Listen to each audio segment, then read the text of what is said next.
Medalyon na merong tatlong muka. Isabay pa dito ang panggagambala ng tikbalang. Sa kwento na ito mga kabayan, handa ka bang ialay? Handa ka bang isakripisyo ang buhay ng iyong kaibigan kapalit ng isang medalyon? O hindi kaya naman, handa ka bang isakripisyo ang sarili mong buhay upang mabuhay ang mga matalik mong kaibigan? Tungayan natin ang kwento ni Rico, Irene at Rafa. Ang kwentong ito ay hango sa totoong buhay. Mula ito sa isa nating kabayan na itago na lamang natin sa pangalang Irene. Taong 1992, probinsya ng Quezon. JD.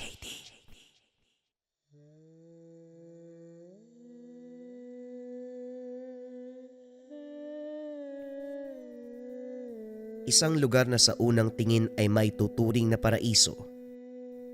Ngunit ang katotohanan ay nagtatago ito ng panganib na hindi inaasahan ng kahit sino man. Sa tahimik na kagubatan ng probinsya ng Quezon, ang mga puno ay nagtataasan. Ang lupa, nababalutan ng gumagapang na ugat, makakapal na damo at saganang halaman sa paligid.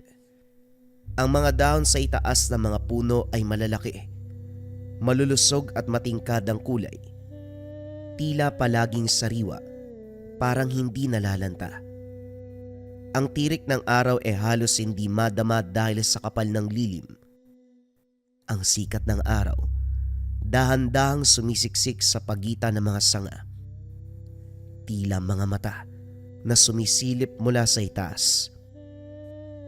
Ang hangin ay malamig, presko, at may dalang amoy ng basang lupa, kahoy at amoy ng buhay. Kaso nga lang, kasabay nito ang amoy ng isang babala na hindi maipaliwanag. Sa unang tingin, kahanga-hanga ang tanawin, isang anyo na likas sa ganda, ngunit mapanlinlang. Habang tumatagal, mapapansin ng kahit na sinong dumaraan sa lugar ang isang nakakapagtakang katotohanan, ang kawalan ng buhay. Walang tao, walang bakas, walang mga hayop, walang pugad sa mga sanga o kalusko sa damuhan at paligid. Bagamat paminsan-minsan may iilang huni ng mga ibon sa malayo, ni isa, hindi kailanman nanatili. Para bang may hangganan na hindi nila kayang lampasan. Parang may nakikita silang babala na hindi basta-basta makikita ng normal na tao. Ang katahimikan ng lugar ay hindi katahimikan na nagbibigay ng ginhawa, kundi katahimikang mabigat, nagbabadya ng panganib. Tila may nilalang na nagmamatsyag, nagbabantay, nag-aantay ng sino mang magkakamali ng yapak sa lugar na ito. Miko, sigurado ka bang tamang daan to? Baka naman naliligaw na tayo ha? Hindi ka lang nagsasalita dyan. Wika ni Irene, bit-bit ang mabigat na gamit. Oo. Siguro.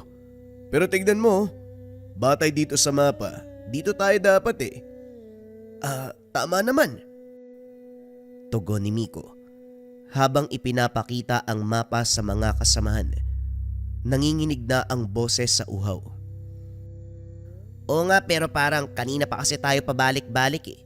Di ba yung sanga na yun? Kanina ko pa nakita yun eh. Paikot-ikot lang tayo sa iisang daan. Wika ni Rafa. Tinuro niya ang isang sanga habang pinupunasan ang pawis sa noo.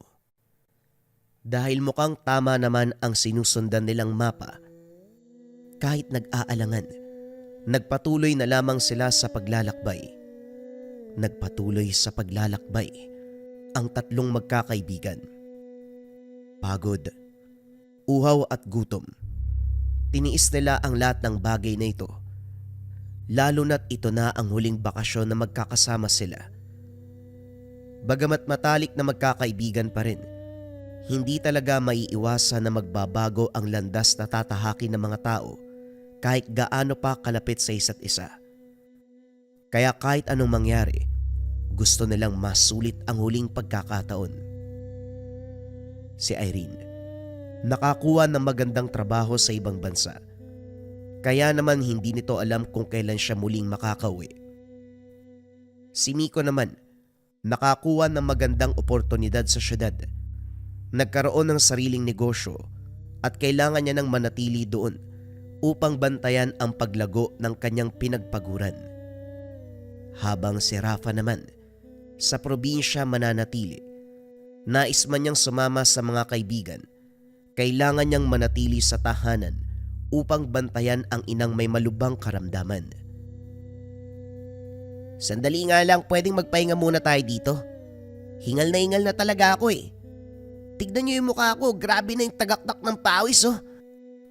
Tama si Rafa. Kailangan siguro natin magpahinga. Kumain tayo sandali at magpatuloy na lang sa paglalakbay mamaya.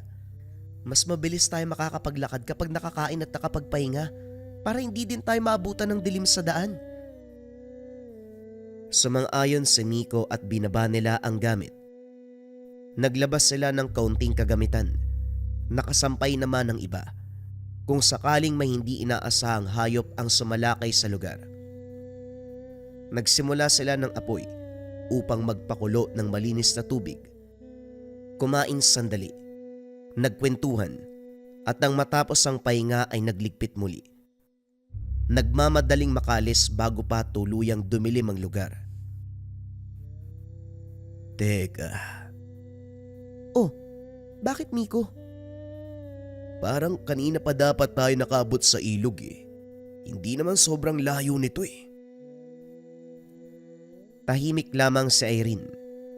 Mas sumigpit ang hawak sa mga bitbit na gamit. Tila hindi alam kung anong gagawin. Kung meron man maaasahan sa direksyon sa kanilang tatlo, ito ay si Miko. Bata pa lamang sila at nasa kalye pa noon. Si Miko ang tila tumatayong kuya sa kanilang tatlo. Responsable, maaasahan at matalino. Kailanman hindi ito gagawa ng ikakapahamak ng kahit sino. Kaya naman labis na nakakapagtaka na maligaw sila. Hindi kaya, alam kong hindi kayo naniniwala sa mga kwentong probinsya pero sa tingin ko, baka may tikbalang na nanliligaw sa atin. Tara, baliktarin natin yung mga damit natin. Ay nako, pasensya na Rafa ha.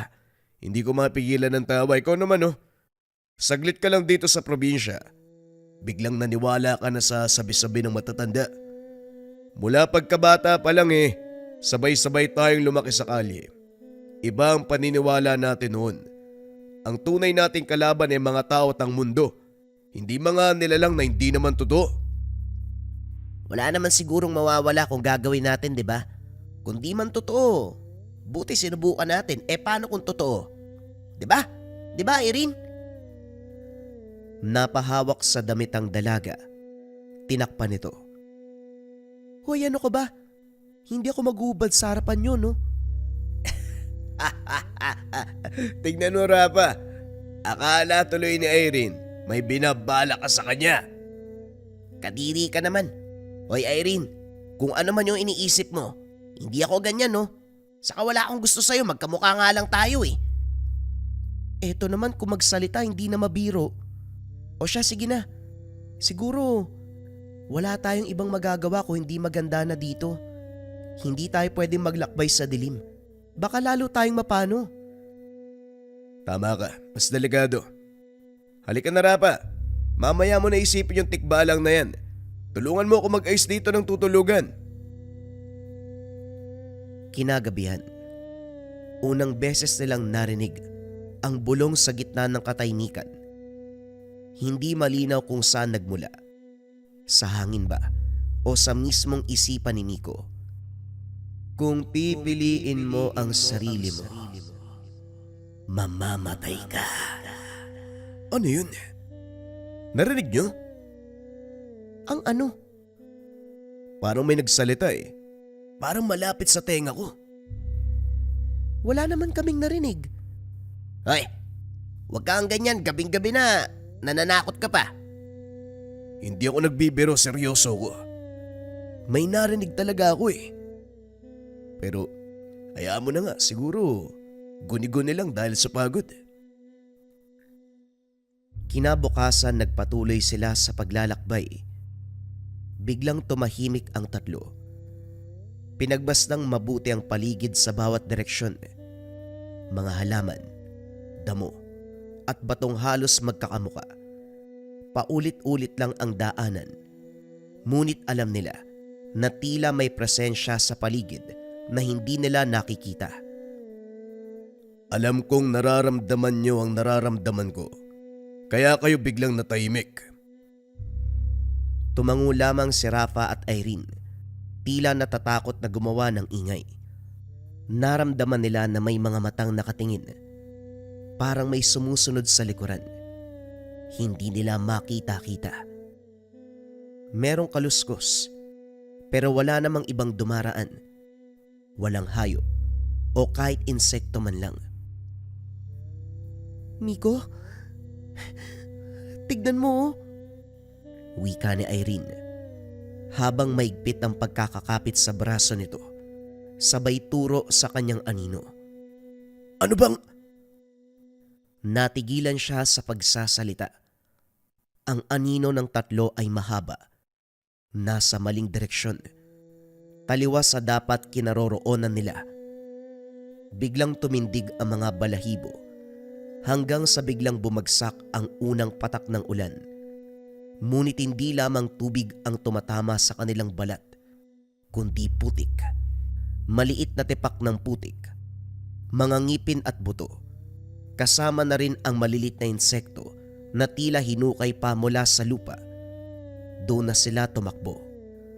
Ang hindi nila alam, ang bawat hakbang nila palayo ay hakbang papasok sa loob ng isang bitag na matagal nang nag-aantay ng kaluluwa. Sa gitna ng kanilang pagkakagulo, bukod sa lumambot at dumulas na ang lupa, biglang natisod si Irene. Isang maling hakbang, isang sigaw, isang pagbagsak na tila sinadya mismo ng lupa. Irene! Bumalik ang dalawang kalalakian upang tulungan ang kaibigan.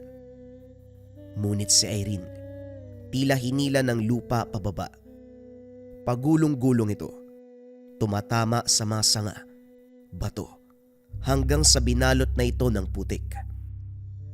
Dumapa din ang dalawang binata upang pilit tulungan ang dalaga bago pa ito tuluyang mapinsala. Hindi pa rin tumitigil ang buhos ng ulan. Sumasabay pa ang malakas na hangin at paminsang-minsang kidlat. Sa isang iglap tila dumilim ang paligid. Naging gabi kagad. At nang matapos ang kaguluhan, doon na nila ito nakita. Sa pagitan ng mga nagbuhol-buhol na ugat ng isang dambuhalang puno, mga ligaw na damo at lumot, doon nakatayo ang isang lumang dambana. Ngunit ito, tila hindi itinayo ng isang tao, parang isinukay ito ng kagubatan. Gawa ito sa bato at kahoy naman ang katawan. Kinaina ng lumot at amag, ngunit malinaw pa rin ang mga nakaukit na simbolo, para bang mga sinauna. Mga hugis na hindi mapangalanan, mga bilog na may kasamang buntot, mga linyang kumikilos sa iba't ibang direksyon. Bagamat sa panahong ito ay humina na ang ulan, ang hangin naman sa paligid ng dambana ay mas lumabig at sa gitna ng dambana may nakasabit na medalyon. Ang hugis nito ay parang may tatlong muka. Kumikislap ang ilaw. Tila nasa loob nagmumula ang liwanag. Ang tatlong muka, parang tatlong buhay na magkakaduktong. Ngunit sa pinakagitna nito ay may bitak. Isang basag na linya na parang pilit tinahi ng tadhana. Ngunit kahit anong gawin, hindi na muli pang magiging buo. Dali-dali nilang tinulungan si Irene na tumayo. Ngunit hindi pa man sila nakakabangon, may tumawa sa paligid. Hindi ito guni-guni. Hindi ito nasa utak lamang nila. Isang tawang mabagal, malalim, at tila may hindi magandang balak. Mula sa likod ng dambana, sa mismong anino na hindi tinatamaan ng liwanag, may umangat na anyo. Nauna ang mga paa. Hindi nito nilalakad ang lupa. Lumulutang ito ng isang dangkal mula sa ibabaw, na para bang tinatanggihan nito ang mundo ng tao. Sumunod ang katawan, anyo ng isang lalaki. Matipuno. Baluktot ang tindig na para bang laging handang tumalon, at nang tuluyang makita ang ulo, napatras ang tatlo. Si Irene ay hindi makapaniwala sa nakikita. Si Nico ay nawawalan ng hininga. At si Rafi naman, napamura sa takot. Ulo ng kabayo. Mahaba ang leeg. Basa ang ilong. Mata ay pulang-pula. Isang tikbalang. Matagal na rin. Simula nang hindi ako nakakain. Tamang-tama. Gutom na ako! Sa pagyabag ng tikbalang, tila gumalaw ang paligid. Mukhang napakaswerte ko ngayon. Hindi lang isa. Hindi lang dalawa o hindi tatlo. Matagal na panahon bago ako gugutumin muli. Pasensya na po. Hindi po namin sinasadyang mapunta rito. Wala po kaming ginagawang masama. Hindi namin sinisira ang paligid. Naligaw lang kami at... Teka, kaya siguro hindi kami makaalis. At parang paulit-ulit lang ang paligid. Nililigaw mo kami. Sabi ko sa inyo walang mawawala kung babalik na rin natin yung damit natin kanina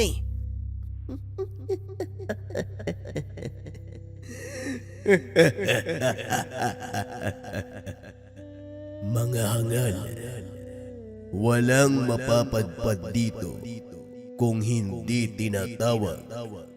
Walang mortalang dumadayo dito. Agad dumarap si Irene. Tila hinarang ang sarili sa pagitan ng nilalang at dalawa nitong kaibigan. Kahit nanginginig ang mga tuhod, matatag siyang tumindig. Tila handang ipaglaban ang kanilang mga buhay, pero kaagad siyang itinabi ni Miko. Kung ano man ang gusto mo, sa akin mo na lang kunin. Ako na lang. Palayain mo sila. Ako rin ang dahilan kung bakit sila naligaw umpisa pa lang. Tunay nga ang sinasabi ng kagubatan tungkol sa inyo. Ikaw, ang batang sanay mawalan. Kaya ayos lang Kahit wala nang matira sa'yo. at ikaw, ang pusong handang magsakripisyo kahit walang kasiguraduhan. Ang tinutukoy ng tikbalang, si Miko, at ang ikalawa ay si Rafa. Nagtagpo ang tingin nilang tatlo. Hindi maintindihan kung ano ang ibig sabihin ng nilalang. Dahil mukhang hindi nyo alam, bibigyan ko kayo ng pagkakataon. Simula nang tumungtong ang inyong mga paa sa gubat na ito, Selyado na ang inyong kapalaran. Kahit anong gawin nyo, hindi kayo makakalis sa lugar na ito. Katulad ng sinabi ni Rapa, wala kaming ginagawang masama. Hindi kami sumira ng paligid. Wala kaming tinatapakang tao. Gusto lang namin makapagsama kahit sa huling pagkakataon bago kami tuluyang maghiwa-hiwalay. Hindi nararapat na kami maparusahan katulad ng sinasabi mo. ay, kawawa naman.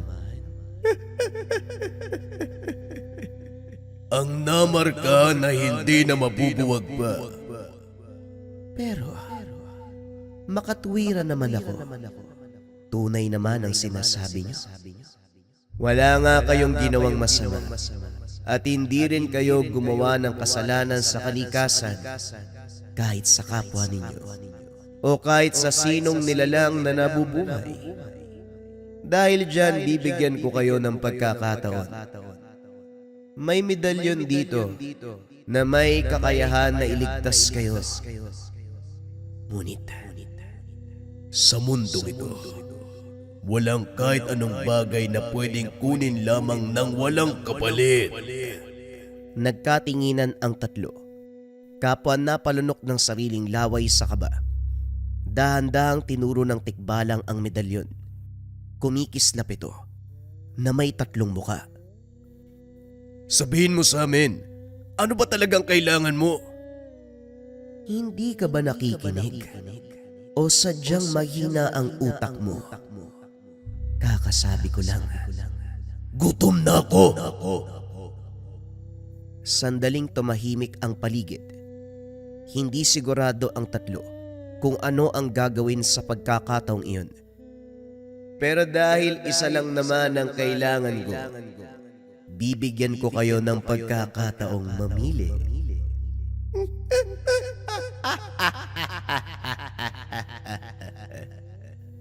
Bumigat ang dibdib ng tatlo. Napahawak si Irene sa kamay ng dalawa. Hinigpitan naman ng dalawang lalaki ang pagkakahawak bilang tugon. Ito ang maaaring pagpilian. Una, kung kukunin nyo ang medalyon para sa inyong tatlo, may tsansa na makalabas kayo ng buhay. Isang sugal sa langit. Ngumisi ang tikbalang. Kitang-kita ang malalaking ngipin. Merong pag-asa na makalaya kayong lahat at manumbalik sa dating buhay. Ngunit may posibilidad Na habang buhay na kayong nandito, dito na kayo mabubulok. magpakailanman. Pero teka, ang unang kakainin ko ay may gantimpala. Hindi niya kailanman masisilayan kung paanong mamatay ang kanyang mga kaibigan. Habang ang dalawa, mag-aantay lamang sa dilim. Hanggang sa dumating ang araw na sila naman ang kasunod.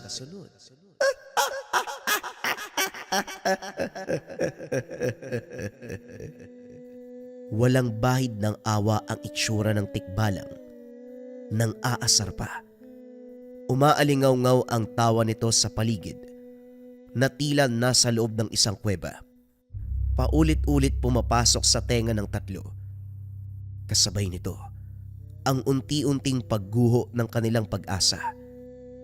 Teka, sabi mo may mga pagpipilian pa. Ano yung iba? Tumigil sa pagtawa ang nilalang. Ngunit mas ngumisi pa ito. Ang isa pang pagpipilian. Siguradong makakalis kayo. Pero, dalawa lamang ang makakalabas ng buhay. Ang isa, maiiwan. Magiging alay. Tila tumigil ang mundo ng sandaling yun. Tumahimik ang tatlo. Walang iyakan, walang sigawan, walang umimik. Ngunit sa mata ng isa't isa, malinaw nilang nabasa ang pasya. Handa silang maging kapalit ng isa't isa. Hindi kami pipili. Wika ni Irene, kahit nanginginig pa ang tuhod. Tama siya, hindi kami papatol sa sugal ng isang demonyo. Ang hindi pagpili ay isa rin sa pagpipilian.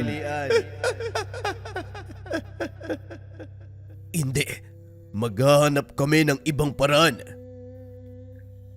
Humalakhak ng napakalakasang tikbalang. Yumanig ang mga puno. Nalagas ng bahagya ang mga dahon. Ibang daan. Mga batang hangal at ligaw. Ako ang daan dito. Pero mukhang determinado kayo. Dahil dyan, siguradong matutuwa akong panoorin kayo. Umatras ang nilalang.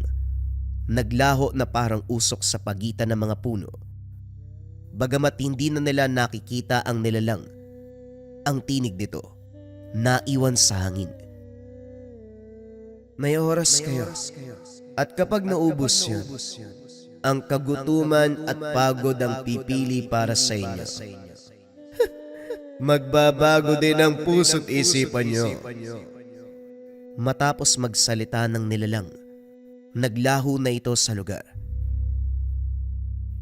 Hayaan nyo na ko nung sinabi nung tikbalang. Huwag kayo matakot. Isa lang siya, 3 tayo. Hanggat magkakasama, makakausad tayo dito. Wika ni Rafa. Sumang-ayon naman ang dalawa. Unang araw may lakas pa sila. Naglakad sila ng naglakad. Paulit-ulit. Palayo. Pakanan at pakaliwa. Ngunit katulad ng dati, napapansin nila na pabalik-balik lamang sa iisang lugar. Parehong puno. Parehong bato. Pare-parehong gasgas sa katawan ng kahoy. Parang multo na hindi sila iniiwan. Rapa, Miko, subukan kaya natin yung pagbaliktad ng damit? O sige, tumalikod na lang tayo, Rafa, para maging komportable si Erin. Matapos silang baliktarin ang mga kasuotan, naglakbay sila muli.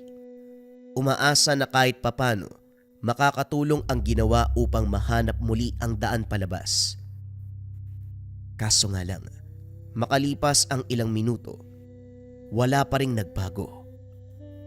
Parang hindi na gumagana yung paraan na to Ganun pa rin.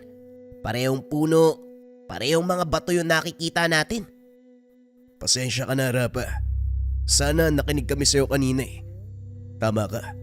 Wala namang mawawala kung maniniwala kami. Dahil kung sakaling hindi naman totoo ang sinabi mo kanina, wala namang mangyayari sa atin Wika ni Miko. Damang-dama ang pagsisisi. Pagkukumbaba ang kanyang boses. Ano ka ba, Miko? Hindi ko naman kayo sinisisi. At alam ko rin naman na mahirap paniwalaan yung sinabi ko kanina. Halika na, bago pa dumilim yung paligid. Wika ni Rafa. Nagpatuloy sila sa paglalakbay. Teka, mukhang kailangan na natin magpalipas ng gabi. Siguro dito na lang muna tayo mag-ayos. Kailangan din nating kumain. Matulog para may lakas pa tayo. Habang kumakain, nagagawa pa nilang magkwentuhan. Tumatawa sa mga kwento ng nakaraan. Humuhugot ng pag-asa mula sa mga alaala nila. Ngunit sa pagsapit ng dilim, tila unti-unting nauubos ang salita. Kasabay ng pagdilim ng langit, may kung anong nagsisimula nang gumagapang sa kanilang dibdib ang hindi maiiwasang pangamba. Ikalawang araw, nagbibigayan sila sa huling dalang pagkain. 3 pirasong biskwit, 1 bote ng tubig.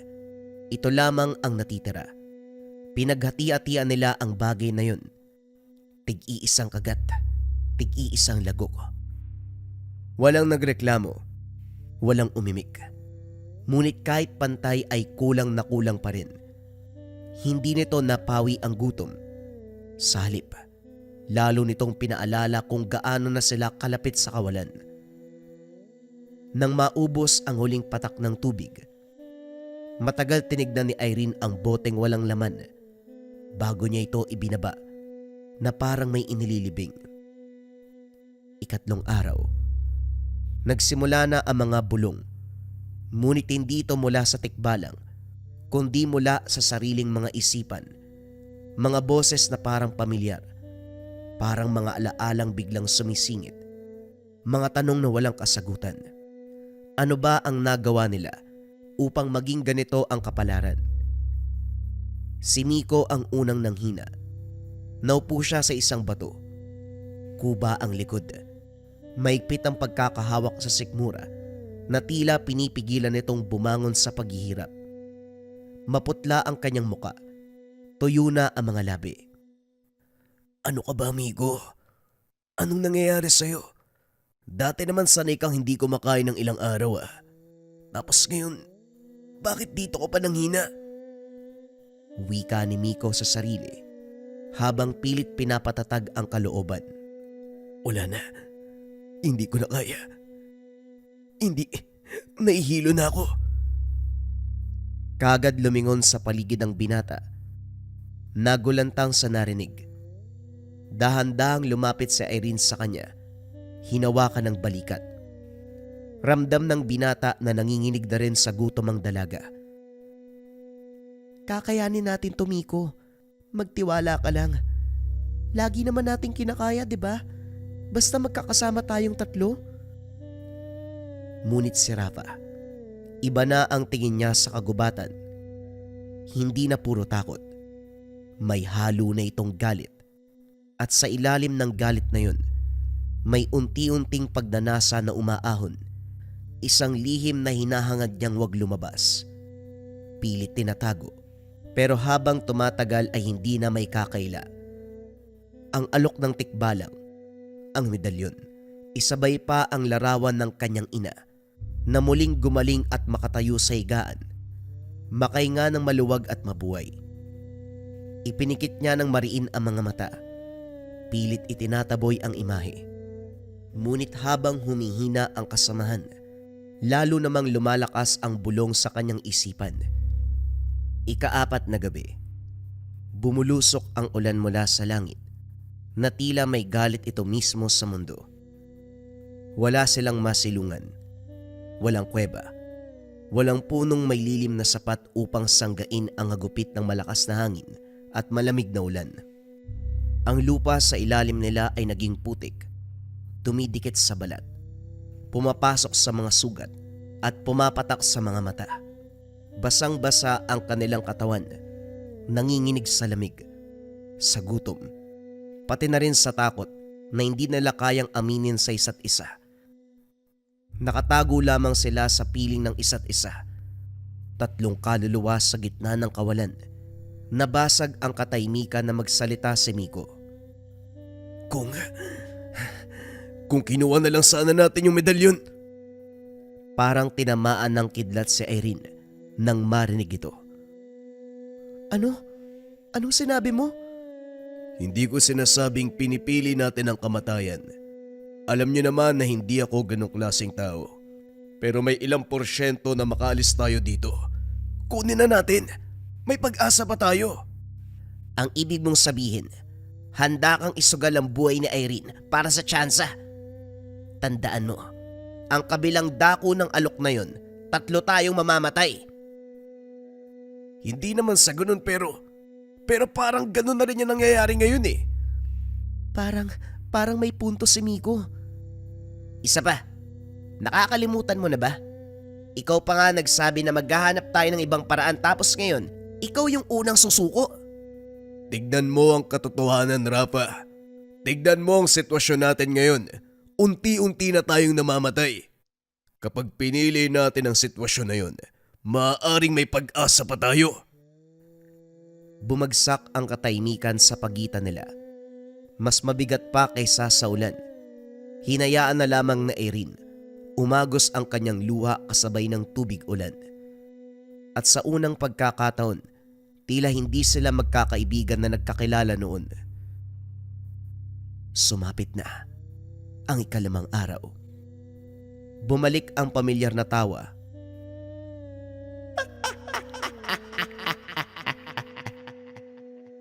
Napakatahimik nyo.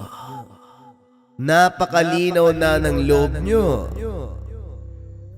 Unti-unting naghiwalay ang mga anino ng puno. Sa pagitan ng mga ugat at basang dahon, muling nagpakita ang tikbalang. Nakalutang ang katawan, bagyang nakagilid ang ulo. Nakangiti na parang nanalo sa kanyang palaro.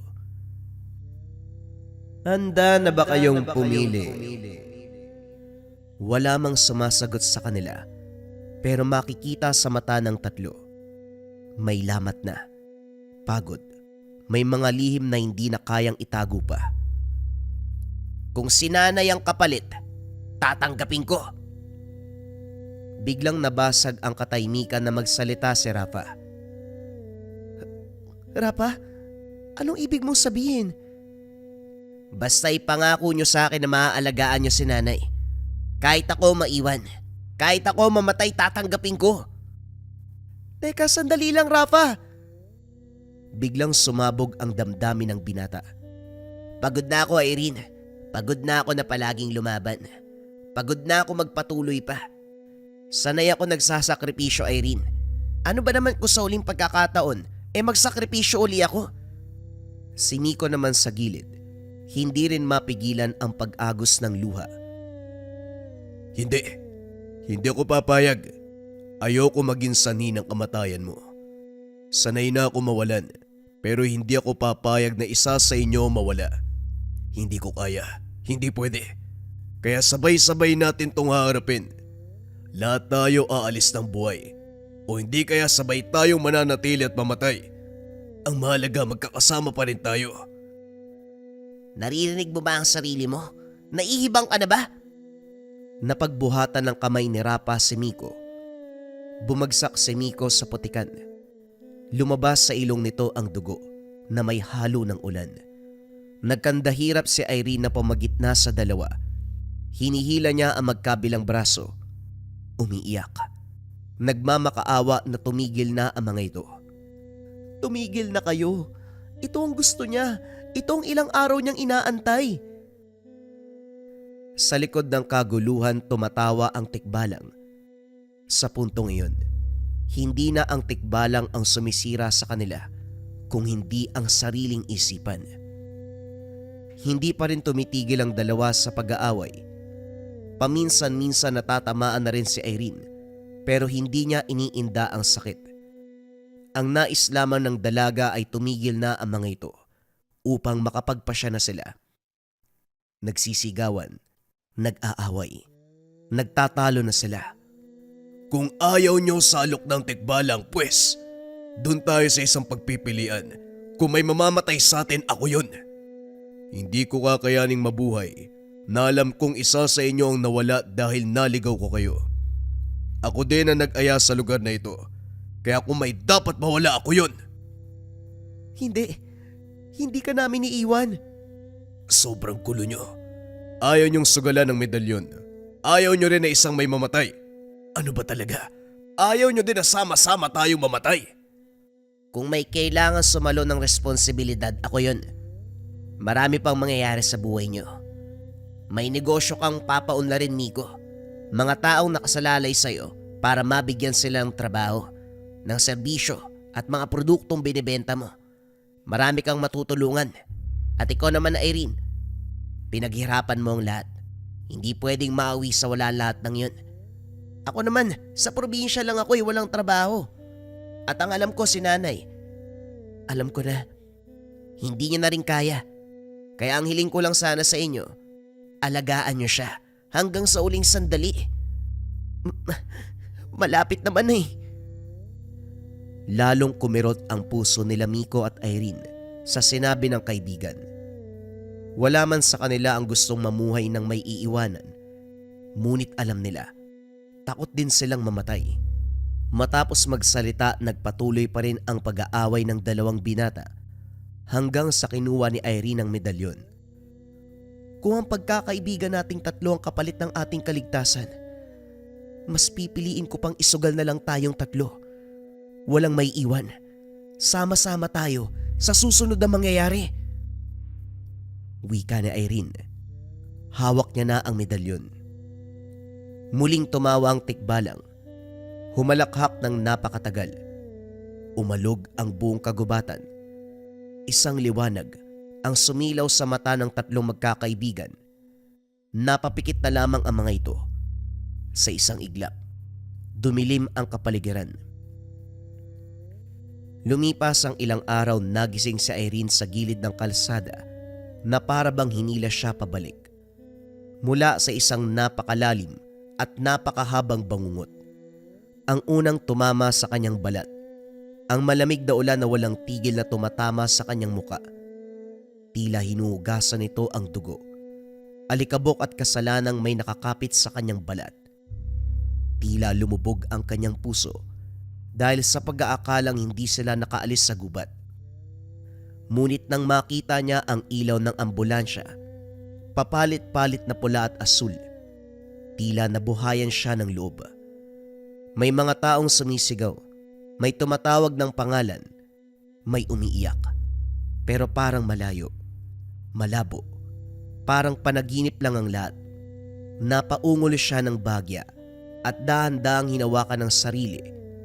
ang kanyang dibdib, sikmura, mga braso at binti. Basa man, pero mainit. Gumagalaw. Buhay siya. Isang malalim na paghinga. Bagamat masakit, nagpapasalamat pa rin siya na buhay. Dahan-dahan siyang lumingon sa kaliwa. Tila nag-aalangan, natatakot sa maaaring makita. Naroon si Miko, nakandusay sa basang semento. Ang muka ay puno ng sugat at dugo, pero may takip ang ulo niya. May paunang lunas. Nanginginig ang dibdib at hirap ding huminga. May mga manggagamot sa tabi nito. Abalang inaayos ang kalagayan ng binata. Sugatan. Masakit ang katawan pero buhay pa. Ibig sabihin ba, nakaligtas kami? Wika ng dalaga sa sarili.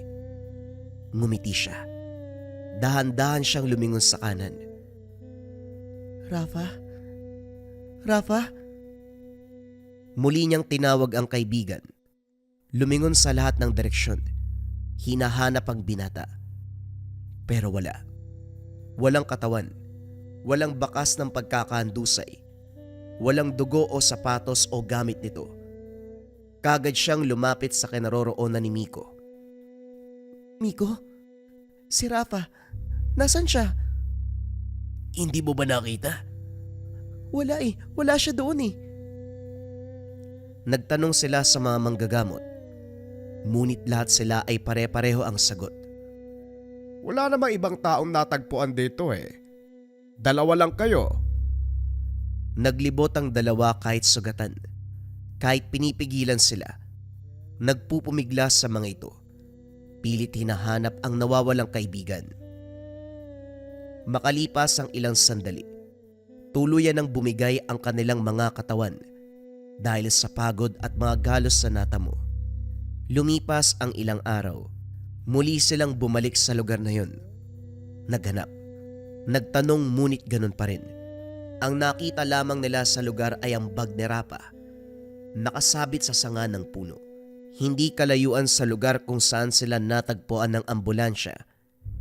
Hindi man lang nadumian ang gamit nito. Walang marka ng banggaan, ng basa ng ulan, o punit mula sa kanilang pinagdaanan sa gubat. Walang bangkay, walang dugo, wala si Rafa.